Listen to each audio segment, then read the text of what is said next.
Hi folks, welcome back to the Addicted Bookworm. Alrighty, happy last day of January. Sorry. Um, oh god. So anyways, so I'm doing a total 12 of these videos, one for every month of the year. And because today's the last day of January, we're going to do the first one. So this is going to be a reading wrap-up of all the books that I read this month. And I read a total of 25 books. Now, several of them I was reading like last year, and for some really unknown reason, I decided to no longer read them. And so when I finally did get around to actually finishing them, they were counted towards the reading goal for this year. I do not make the rules.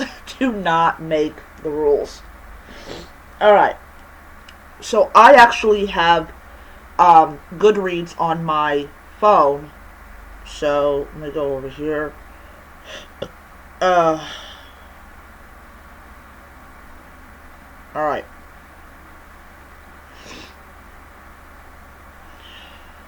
Alright.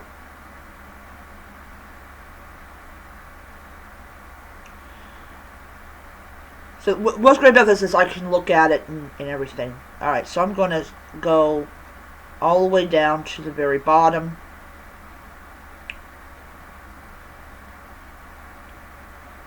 Alright. Alright. Okay. Alright, so first of all, I read one comic book, but it's kind of like,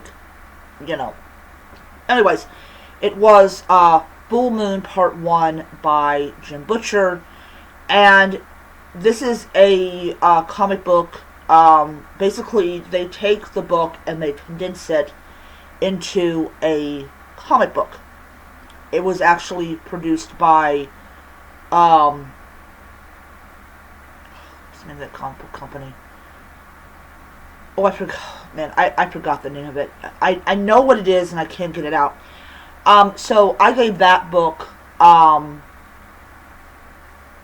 like 5 stars because I gave it 4 stars. I gave it 4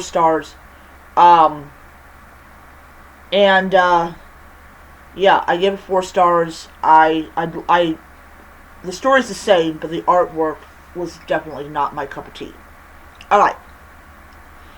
Now this year, I'm planning on to read more manga. So I'll get to that in a little bit. Alright, on here, they tell you, how many stars. So, Fright of the Day by J.J. Cook got 3 stars. It was an okay book. It wasn't anything that blew my mind.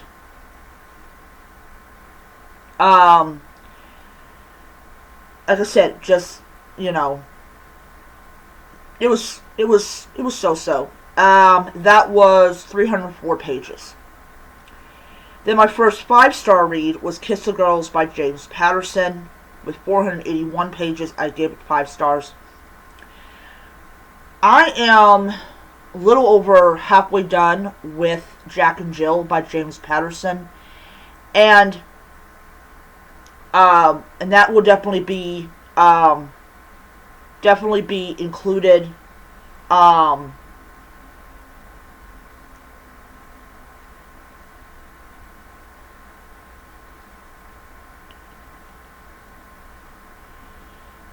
Yeah, okay.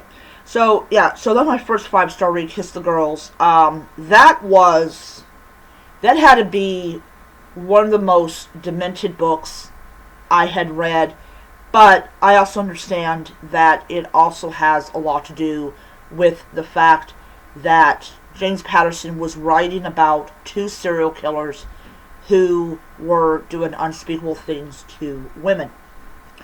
My second 5-star read of the year was Such Sharp Teeth by Rachel Harrison.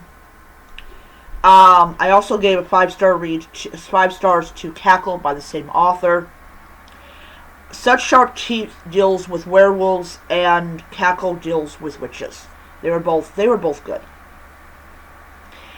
Another 5-star read was Derry, Quite Contrary by Amy Lillard. I really do love her books. I had gotten this book because of the fact that I had the physical edition of the second book. Alright. Then another easy 5-star was The Red Letter by Daniel G. Miller. That was a really good one. I just could not put the book down at all, which is always good. Then a 4-star read was In the Company of Witches by Aurelie Walsh. Somebody had commented on my review of that book, stating that she is no longer writing this series, that she's moved on to others, which she said sucked. Natasha Preston's Awake got a 5 stars because I just enjoyed it. It was definitely off what I normally normally read, but you know. For people that want to know, Awake deals with cults. Then a reread, The Blade Itself by Joe Abercrombie, got 5 stars because this time around, I actually did read it slowly. Alright. Full Moon Volume 1 got a 5 star. Can't Judge a Book by Its Murder by the same author of Derry, Quite Contrary. I absolutely enjoyed that book. I do plan on to get the second book as well. Not right now, but I'll probably get it. I'll probably get it next month. Custard and a Crisis: A Cozy Dog Mystery by Emmy Lynn. I have read another one of her books, which I did enjoy, and I did read the first book. This is actually book number 2. It also got 5 stars because I was in a good mood. 8 Very Bad Nights got 4 stars, mainly because I don't know. I just felt like that. I mean, don't get me wrong, I enjoyed it a lot, which is why it got 4 stars, but some of the stories I just did not understand. Then both Teacups and Carnage by Lynn Calhoun and The Never King by Nikki St. Croix both got 5 stars. These were both Kindle Unlimited books. I actually now own the physical edition of The Never King. I also have the second book in the series as well. Misery by Stephen King got 5 stars, not because it is a Stephen King book, but because the story was just so good.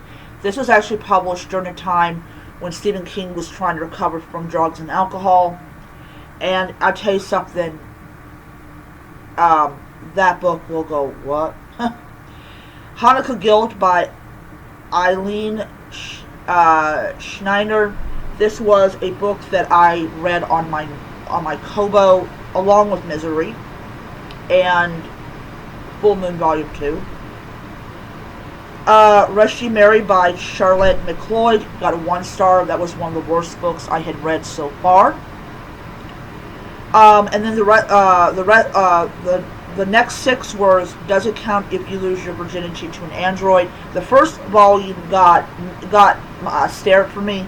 Not the story, but the review of the story. There was a gentleman who actually thought that the manga was wholesome, and we thought he was being fucking hilarious. And then Murder at the Marina will round it off by Ellie Jacobson. I actually did get the second book, and that was a 5-star read. The manga all got 5 stars because I really did like the artwork, and I just think that the woman's life is more messed up than anything. Okay, so anyways, that is my 25 books that I have read this month. I'm going to write down the one that's on the top. That way, when I do my reading wrap up for February, I will know where I'm at, and I won't be repeating things I've already talked about. Alright, that is my video. I will see you guys next time. Bye.